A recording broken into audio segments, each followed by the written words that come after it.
Europhiles are predominantly gushing about France, Germany, and Scandinavia, and that's bad enough. There are three fundamentally dishonest facets to the Europhiles' arguments for European policy. First, declarations about Europe's superiority are often wildly overstated. The temptation to portray Europe as a utopia is given traction by a stream of deceptive activism from journalists and intellectuals, who not only overstate European triumphs, but denigrate American ones.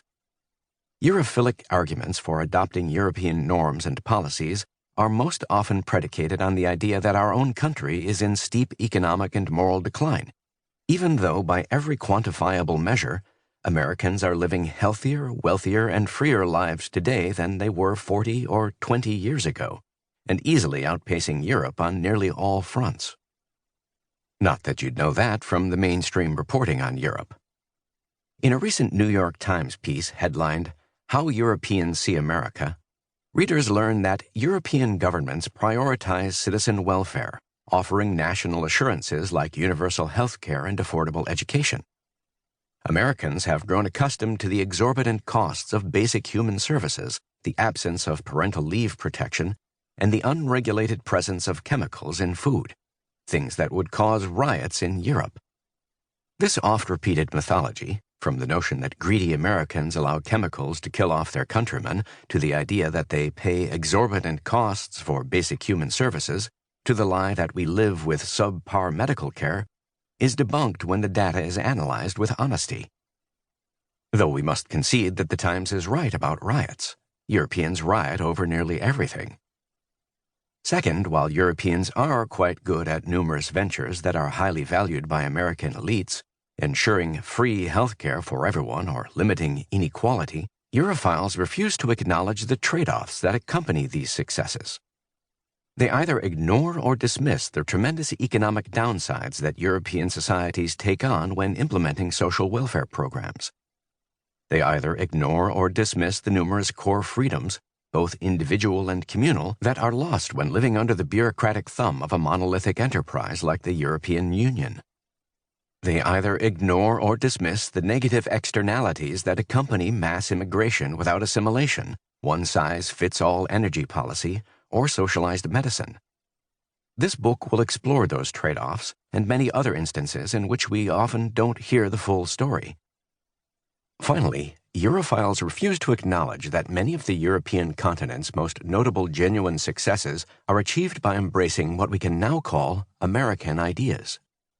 Europeans have long attempted to emulate the United States, from adopting federalism to deregulating certain industries and trade, to fix their problems.